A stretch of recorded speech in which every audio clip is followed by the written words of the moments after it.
Hey guys, it's Ryan with Fluid Health. Today showing you how to do a hanging T opener. So this is just a euphemism for thoracic expansion or mobility on the trunk side, and specifically on the flattened side of your trunk, which is typically migrated there by overextension of the lumbar. So if we have weak ab wall, or again, underdeveloped abdominals, so our pecs and our hip flexors are too tight, they have a tendency when we pull our arms back or hips into extension to overstretch our ab wall, and we flatten out our mid-back. And that takes on the curve of our lumbar into our thorax, and then we'll normally see a migration forward of the neck and shoulders to balance that. And that's how we get into this upper cross imbalance from the lower abdominal distension. So what we're really trying to do is improve the mobility of not only the lumbar, but the thoracic by using the bolus of air that we take in when we breathe in is basically a fulcrum to pivot on. So we're going to be breathing in deeply without restricting our diaphragm by tensing our abs, filling up this ball of air inside, and then using gravity and spinal flexion to create pressure on the backside to create basically a decoupling.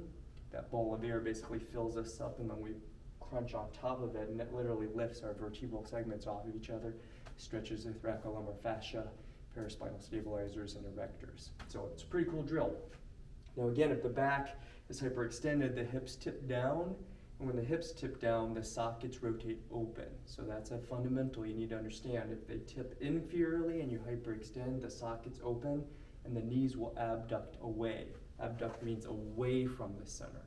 So if you get into this position and your hips are hyperextended, well then, or your back's hyperextended and your hips are hyperflexed down, well then we're going to see the knees open up. So as you improve this mobility in the hips and the back starts to go into flexion, the knees will naturally migrate in, and this is a tell that you're starting to see improvement in the mobility of back canister. So to do it, you take the crossbar, it's vertical, and you're going to grab it. You could use like a sink or something else to grab onto, but ultimately something that you can leverage.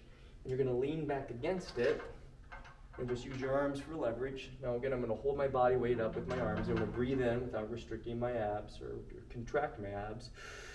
Inflate my ribs as much as I can get in. Now I'm going to crunch down, hold the breath, and lean into that pressure.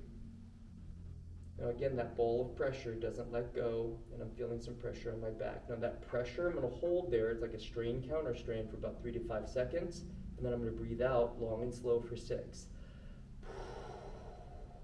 And as I breathe out, we'll naturally see a reduction in reactive stretch resistance as the body, again, relaxes its stretch tension and the muscles relax. So we're going to do that 3 to 6 times. Pull up, breathe in, inflate the canister, hold the breath pressure, crunch down, lean into it, let gravity help. Hold the pressure there for 3 to 5 seconds. And then breathe out long and slow. And you'll notice your hips will ratchet under, and your knees will start to migrate towards the center.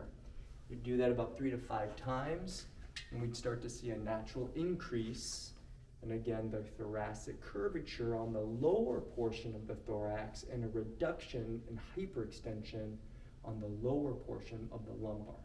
So again, those segments are going to go back to more of a neutral flexed lumbar and a more flexed thoracic lower portion. And that's how we start to normalize the stretch resistance on the lower back. It's going to help to keep our hips tucked under and the organization of our femurs to be in a neutral position when they glide in the socket. So awesome drill, hanging, T opener, sagittal orientation for the thoracic, and again, improve thoracic expansion and excursion from this as well. So you're going to improve the mobility of your trunk and by extension, transfer force when you're moving. Questions on it, admin@fluidhealthandfitness.com. Get after it.